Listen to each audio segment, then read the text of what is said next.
Engandiyur father Paul Chittilappilly memorial public സ്കൂളിന്റെ നേതൃത്വത്തിൽ ലഹരി വിമുക്ത ബോധവൽക്കരണ പരിപാടി സംഘടിപ്പിച്ചു. പുളിഞ്ചോട് സെന്ററിൽ നടത്തിയ ചടങ്ങ് എക്സൈസ് ഉദ്യോഗസ്ഥൻ കെ ഉണ്ണികൃഷ്ണൻ ഉദ്ഘാടനം ചെയ്തു. സ്കൂൾ പ്രിൻസിപ്പാൾ രജനി മനോജ് അധ്യക്ഷത വഹിച്ചു. ഒ.കെ. പ്രൈസൻ മുഖ്യപ്രഭാഷണം നടത്തി.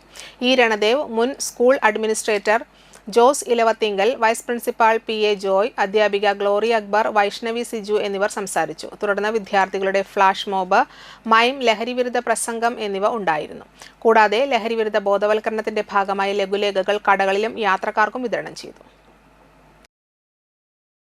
നമ്മളെപ്പോഴും കാണും ലഹരി ഉപയോഗത്തിനെതിരെ മാസമായിട്ടുള്ള പ്രവർത്തനങ്ങൾ നമ്മുടെ സമൂഹത്തിൽ കാണാം.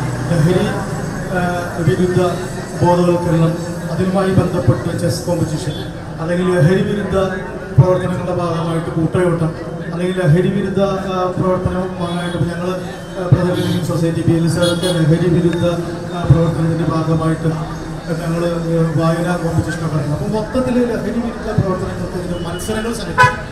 അപ്പോൾ സ്വാഭാവികമായിട്ടും ചെറിയ മക്കൾക്ക് 5ാം ക്ലാസ് 6ാം ക്ലാസ്സിലെ മക്കൾക്കൊക്കെ ഒരു ധാരണയുണ്ട്. ഇതെന്താണ് എല്ലാം ലഹരി വിരുദ്ധ പ്രവർത്തനങ്ങൾ ഈ മാസമായിട്ടുള്ള കൂട്ടയോട്ടം അതുപോലെ തന്നെ മത്സരങ്ങളൊക്കെ നടത്തുമ്പോൾ ഈ ലഹരി ഇല്ലാതാവുമോ എന്നുള്ളൊരു സ്വാഭാവികമായിട്ടുള്ള സംശയം നമ്മുടെ മക്കൾക്കൊക്കെ ഉണ്ടാവാൻ സാധ്യതയുണ്ട്. ആ സംശയം അത് ദൂരീകരിക്കുക എന്ന് പറഞ്ഞാൽ ലോകത്ത് നമ്മുടെ കേരളത്തിൽ എല്ലാ സ്കൂളുകളും അതുപോലെ തന്നെ എല്ലാ സാംസ്കാരിക സംഘടനകളും അതുപോലെ തന്നെ എല്ലാ രാഷ്ട്രീയ കക്ഷി പ്രതിനിധികളും ഒക്കെ തന്നെ ഈ ലഹരിക്കെതിരെ